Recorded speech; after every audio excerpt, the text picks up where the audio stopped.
Et Yabou ici Fouine, et cette fois-ci on va débriefer le Grand Prix de Grande-Bretagne. Ah, bah dis donc, quel spectacle! Il s'en est passé des choses, et dès le premier tour en plus, hein. En même temps, vu la bataille que se livraient Verstappen et Hamilton au Grand Prix Sprint, ah bah là, c'est ce qu'on craignait est arrivé, hein. Cette fois, ils y sont allés au contact. Ouais. Eh bah dis donc, si on avait imaginé que Hamilton serait en première position, moi je pensais pas franchement qu'il serait en première position. Je pensais qu'il serait troisième, mais là, waouh, le suspense c'était jusqu'au bout. Incroyable, tout simplement incroyable. Allez, bon. Comme d'habitude, on va faire le débrief par pilote, hein, comme on a l'habitude, hein, et on commence par Verstappen, du coup. Verstappen qui n'a pas eu le temps de faire un premier tour. Hein. Et voilà, c'est la même situation que lors du Grand Prix Sprint, sauf que cette fois, il y a eu contact. En même temps, j'ai envie de dire, l'un attaquait trop fortement, Lewis Hamilton, l'autre défendait trop fortement. Max Verstappen. Et résultat, qu'est-ce qui s'est passé? Verstappen dans le mur. Et punaise, à la vitesse où il est allé dans le mur, 300 km/h, c'est ouf. Il a été secoué d'ailleurs. Hein. Ça se voit dans les images. Il avait un peu de mal, et en même temps, vu le choc, c'est normal, à reprendre ses esprits. Hein, mais ouais. Bon au moins d'un côté ça relance complètement le championnat et pour le coup ça va ça correspond au titre de la vidéo hein, que Hamilton est maintenant au contact de Verstappen. LOL. Et oui. Après la question qu'on pourrait se poser c'est est-ce que 10 secondes c'était pas assez? Red Bull diront de toute façon que oui, ce n'est pas assez. Mais est-ce qu'il aurait pu avoir plus après, c'est très difficile dans le sens où dans le règlement, c'est logique dans le règlement. Il pouvait vraiment se prendre 10 secondes de pénalité.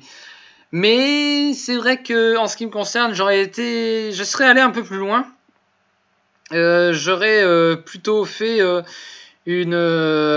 drive-through. Un drive-through qui aurait imposé Lewis Hamilton à faire un passage au stand sans arrêt d'ici les 3 prochains tours. Donc je pense que ça aurait été une pénalité qui aurait été justifiée. Quoique après on pourrait dire que ça l'aurait rétrogradé directement à la dernière position. Toujours est-il que, quoi qu'il arrive, cette bataille avec Max Verstappen, ça va faire débat, ça va être... voilà, ça va faire débat, il va y avoir son lot de polémiques, hein, ça c'est sûr. Toujours est-il que, dans les deux cas, de toute façon, les deux se cherchaient. D'un côté, c'est digne d'une bataille entre deux pilotes qui cherchent à être champion du monde. Après, quand on voit le résultat, ça fera polémique. Et ça fait déjà polémique. On va voir ce que cela donnera dans les semaines qui suivent, s'il y a des changements de règlement, mais je crois pas trop à ça. Mais à voir, on ne sait jamais. En 19e position, Sébastien Vettel. Bon, lui, je ne sais pas trop ce qui s'est passé. J'espère que c'est la même chose à peu près qui s'est produit sur la voiture de Sergio Pérez lors du Grand Prix Sprint, parce que tout d'un coup, il s'est mis à faire un tête à queue. On ne sait pas trop pourquoi, on ne sait pas trop comment, mais tout d'un coup. Alors après, est-ce que c'est parce qu'il a trop accéléré? C'est possible, hein. Mais voilà, surprenant, et c'est dommage parce que Vettel avait fait un plutôt bon week-end. D'ailleurs, le Grand Prix Sprint, il était quand même plutôt bon aussi, en 8e position, si j'ai bon souvenir, oui, en 8e position. Donc du coup, ouais, juste derrière Alonso. C'est comme ça. Mais voilà, j'espère que c'était un problème du véhicule et pas une erreur simple et bête et méchante de Vettel. En 18e position, Mick Schumacher et 17e position, Nikita Mazepin. Alors, là, il faut que je... Déjà, j'ai pas trop suivi, mais je suis choqué. Mazepin devant Mick Schumacher. Mazepin devant Schumacher. Voilà. Faut retenir ça. Mazepin, pendant tout le week-end, il était derrière Schumacher, et là, il est devant. Incroyable. J'aurais pas imaginé ça. Mais bon, ce qui change pas, c'est que les As, c'est juste 2 membres du public privilégiés qui peuvent assister à la course à l'intérieur de la course. Voilà, c'est triste à dire. 16e position, Sergio Pérez. Sergio Pérez qui, lui, a dû démarrer des stands suite à des dégâts qu'il y a eu durant la course sprint, qui a fait énormément de remontada. Il est remonté quand même jusqu'à la 12e position au tour 10, donc c'était pas rien, hein, mine de rien. Après, faut le dire, de toute façon, là, en ce moment, au moment où je parle, il est sous enquête. Donc je ne sais pas à quoi ça va aboutir, parce qu'il a, pour la lutte à la 10e position, dans les derniers tours, il y a eu un contact avec Kimi Raikkonen. Il a en gros fermé la porte, hein. Il lui a empêché de passer, tout simplement, hein. Donc du coup, ça m'étonnerait pas qu'il prenne une pénalité à cause de ça, mais de toute façon, pénalité ou pas, ça change quoi? Il va pas être... je pense pas qu'il va être derrière Mazepin, hein. Ce serait surprenant. De toute façon, on le verra, vous le verrez dans le commentaire épinglé si jamais il y a une petite correction. Et d'ailleurs, petite précision, j'ai failli oublier, mais Sergio Pérez a fait son travail, mine de rien, car à défaut de marquer des points, il a empêché Lewis Hamilton d'avoir un point de bonus pour le meilleur tour. Et c'est peut-être pas grand-chose, mais c'est déjà un point en moins. C'est sûr que se prendre 40 points dans la figure pour Red Bull, ça va leur faire mal, surtout avec ce qui s'est passé. Mais voilà, c'est toujours un point en moins, c'est important. Ensuite, en 15e position, Kimi Raikkonen, donc du coup qui lui méritait sa 10e position, hein, c'est clair et net, hein. Mais voilà, les circonstances de course ont fait que. Et pourtant, Kimi Raikkonen a fait un très bon week-end, hein. Il a fait énormément de remontada. Il a été très longtemps dans le top 10 durant la course. Franchement, très très bonne course de Kimi Raikkonen, hein. Juste dommage que voilà, il y ait ça. C'est pas de bol. Vraiment pas de bol pour lui. 14e, Nicolas Latifi. À relativiser parce qu'il y a eu Sergio Pérez et Kimi Raikkonen, hein, donc voilà, faut pas attendre grand chose. Nicolas Latifi 14e, c'est pas ouf, hein, voilà, il profite des conditions de course certes, mais bon, toujours derrière son coéquipier comme d'hab. 13e position, Antonio Giovinazzi qui a fait une course, bon, c'était moyen quoi, mais il a au moins son Alfa Romeo a fonctionné. Pas grand chose à dire sur Antonio Giovinazzi. 12e, George Russell. Ah là là là là là. Ah, je suis déçu. Après, c'est pas dans mes plus grosses déceptions, mais il est pas loin, hein. George Russell, voilà, il y a eu ces 3 places de pénalité qu'il a eu suite au contact de Sainz durant la course sprint. Et malheureusement, il n'a pas pu vraiment lutter pour les meilleures positions. Donc c'est dommage parce qu'on sentait qu'il y avait le potentiel, mais malheureusement, niveau endurance, la Williams, je pensais qu'elle était là, mais force est de constater que malheureusement non. C'est vraiment dommage. En 11e position, Pierre Gasly qui, pour le coup, lui, méritait d'avoir des points aussi. Il y a plein de personnes qui méritent d'avoir des points, mais... Du coup, on pourrait croire que Pierre Gasly, il a lutté, mais pas tant que ça, en fait. Mais même pas du tout, je dirais. Il était resté très longtemps dans le top 10. Et manque de bol, il a une crevaison. Crevaison qui le fait rétrograder à la 14e position. Après, il remonte jusqu'à la 11e position, quand même, hein, faut le dire, hein, vers la fin de course. Mais voilà, c'est clairement lui qui aurait dû avoir le point de la 10e position. Parce que Yuki Tsunoda... bon, c'est pas ça, quoi, hein. Il était derrière Gasly tout le temps, hein. Et faut dire que ces petites pics de colère, ça va lui porter préjudice, hein, à force. Hein. Bon, là, ça va parce qu'il marque un point, mais... Et encore. Et encore. Donc, attention, Yuki Tsunoda. Il se met tout seul dans la merde. Tout seul. Bref, pour être clair et net, Yuki Tsunoda, si on regarde au niveau classement, ça a l'air d'être un bon week-end. Mais sur l'ensemble de la course, très clairement non. Très clairement non. 9e position, Esteban Ocon qui se rattrape.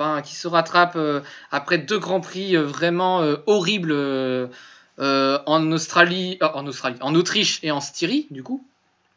Bah, tous les deux en Autriche, quoi.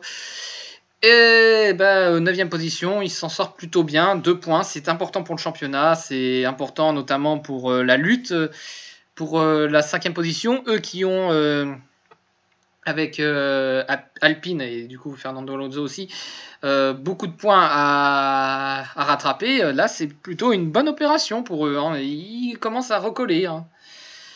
Et voilà, donc bonne opération. Lance Stroll, 8e position. Il fait une course splendide. Lance Stroll fait une course magnifique. Il fallait faire cette course-là parce que autant pendant les essais et pendant les qualifications, c'était pas ça, faut le dire. Hein, c'était vraiment pas ça. Là, il fait plus 6. Plus 6, c'est vraiment incroyable. Je crois que c'est de tête le pilote qui a grappillé le plus de places. Donc très franchement, bravo sur cette course. Je l'aurais mis dans les meilleurs pilotes, mais voilà, le problème c'est qu'il n'a pas été vraiment là au rendez-vous lors de la course sprint, contrairement à Fernando Alonso. Fernando Alonso, tout le week-end est parfait et cette course sprint, de toute façon, voilà, il a fait une excellente course sprint et il a pu confirmer avec cette course et acquérir cette magnifique 7e position. Franchement, bravo à Fernando Alonso, qui, je pense, est l'un des meilleurs pilotes du jour, tout simplement. Hein. Mais pour moi, je le réserve quand même à une autre personne, ce meilleur pilote du jour. Et autant le dire tout de suite, puisque de toute façon, vous le voyez, c'est Charles Leclerc. Et je vais aborder pourquoi tout à l'heure. En 6e position, Carlos Sainz. Carlos Sainz qui... Pareil, fait une bonne course, mais malheureusement, un pit stop foiré nique complètement sa course. Il aurait pu être juste derrière Charles Leclerc et du coup donner des bâtons dans les roues à Bottas. C'est vraiment dommage qu'il y ait eu ce pit stop raté, tout simplement dommage. Daniel Ricciardo, 5e, lui assure tout simplement la 5e position, c'est important. Oui, il est toujours derrière Lando Norris, mais là, au moins, il avait une voiture, il a la voiture pour, et au moins, il a su la dompter un minimum. Donc, très bien, bravo Daniel Ricciardo pour cette 5e position. 4e position, Lando Norris qui fait une course pareille, mais magnifique à domicile. Il surperforme, c'est incroyable. Il a pu lutter contre Bottas même, c'est tout bonnement incroyable ce que fait Lando Norris, mais bon, malheureusement, la puissance de Mercedes parlait, hein, tout simplement. Hein. C'était très difficile pour lui de faire mieux, et cette 4e place, c'est franchement une aubaine. Hein. Franchement, bravo pour Lando Norris.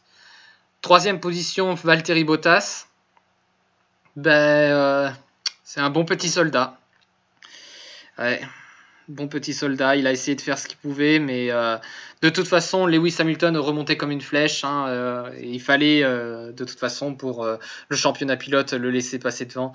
C'est vraiment triste pour Bottas, parce que punaise, Bottas, comme je le dis, à défaut d'être un excellent pilote, c'est un bon pilote. C'est vrai que c'est une année un peu plus compliquée, mais voilà, c'est un bon pilote, quoi. C'est très dur. Et avec les rumeurs persistantes sur Russell qui pourrait le remplacer, ça devient de plus en plus persistant. Ça devient dur. C'est très dur pour Bottas. On verra ce que ça donne, mais bon, on verra. Toujours est-il que sur cette course, voilà, il a assuré. À défaut de pouvoir lutter véritablement pour les premières positions, il a fait le job en étant 3e et en rapportant aussi de précieux points. pour Mercedes, hein, tout simplement, par rapport à Red Bull. C'est monumental ce week-end pour eux. Hein. En deuxième position, le pilote qui méritait cette victoire, Charles Leclerc.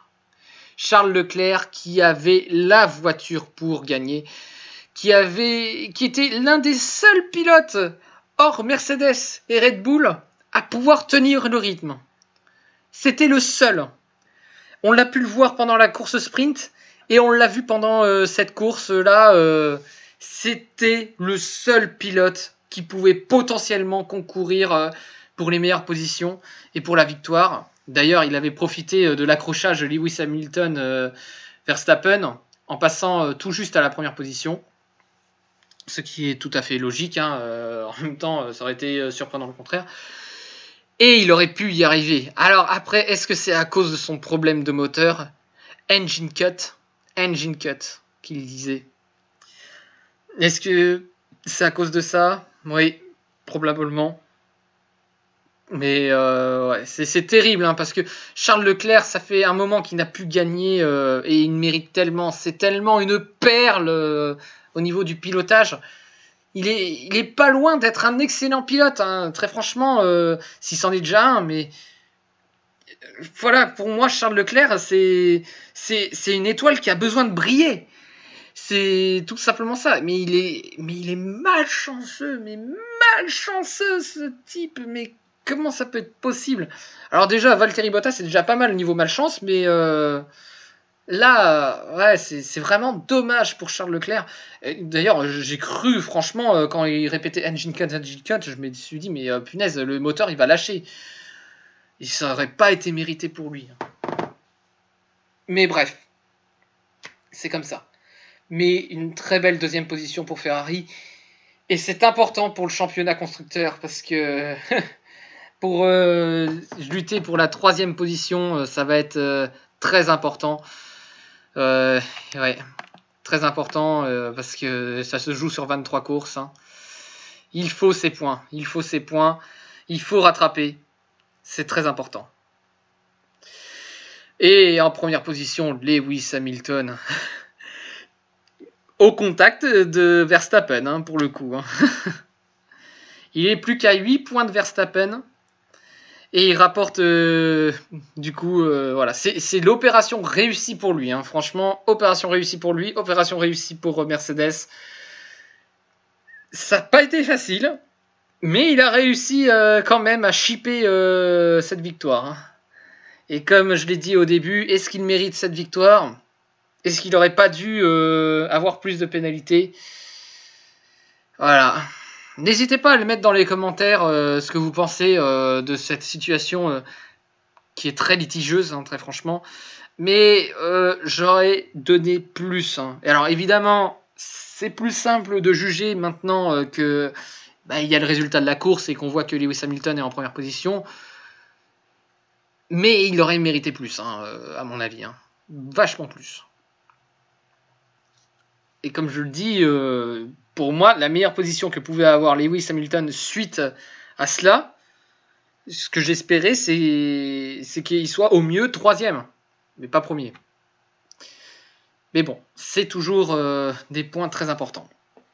Donc, comme on le voit au classement, tout simplement, Verstappen premier, hein, toujours évidemment, mais plus qu'à 8 points voilà, et Hamilton n'est plus qu'à 8 points. Norris conforte sa troisième position, Bottas quatrième, Perez du coup dégringole un petit peu au classement, mais bon, en même temps avec 0 points c'est difficile, hein, évidemment. Du coup, on est en 6ème position pour Leclerc avec 80 points, Sainz avec sa 7ème position 68 points, Ricciardo 8ème, ça c'est normal, Gasly reste 9ème, Vettel reste 10ème, Alonso gagne des points mais reste 11ème, Stroll gagne des points mais reste 12ème, Ocon 13ème, c'est normal, Tsunoda grappille un point et derrière ça ne change pas du tout. Si ce n'est que Latifi repasse en 19ème position. Voilà. Et Mazepin, il est là où il devrait être, c'est-à-dire à la dernière position. Et le championnat constructeur, ça se resserre plus que 4 points pour Mercedes, il reste plus que 4 points, incroyable. Et Ferrari résiste encore hein, pour la 3e position, hein, il résiste, hein, il rattrape même un tout petit peu, donc c'est toujours bon à prendre. Et la 5e position, quelle opération réussie d'ailleurs, je ne l'ai pas dit, mais quelle opération réussie pour Alpine. Mais voilà, il recolle maintenant, il commence à recoller pour la 5e position. Ça va être dingue cette lutte, ça va être tout simplement énorme.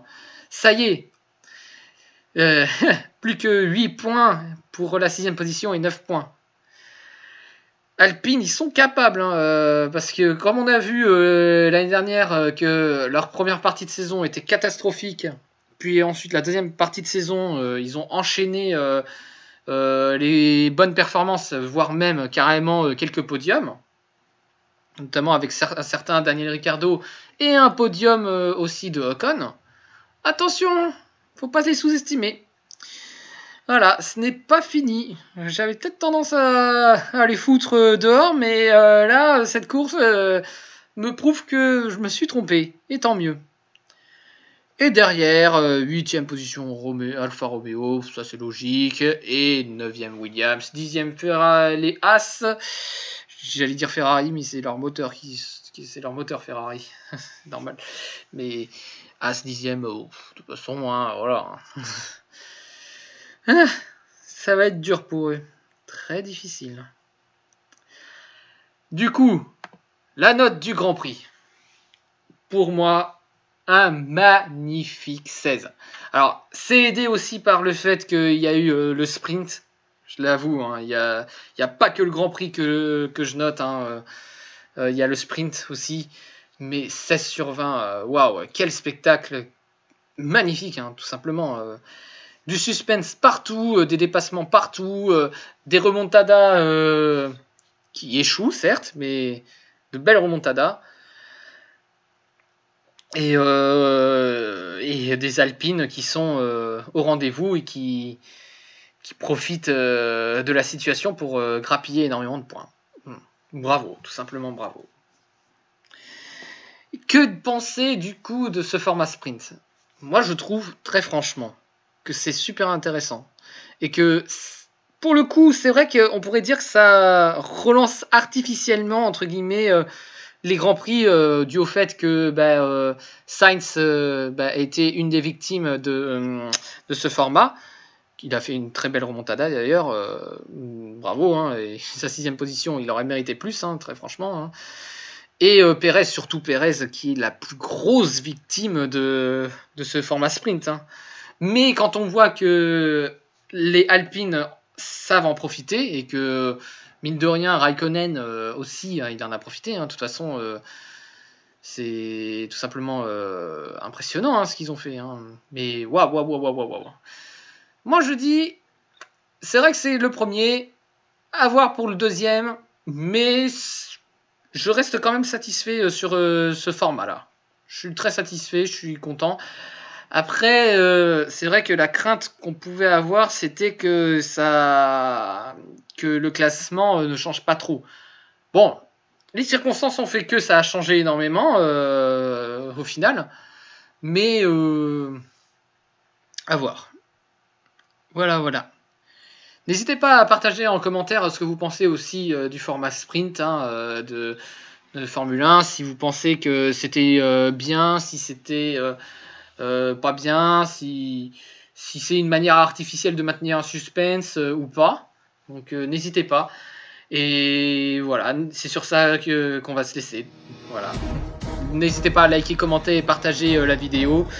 Et sur ce, on se retrouve pour le prochain Grand Prix, Grand Prix d'Hongrie, qui aura un changement d'ailleurs un changement majeur de règlement qui est que on devra passer un temps minimum au stand. Et ça pue. Voilà, je vous laisse là-dessus. Sur ce, ciao!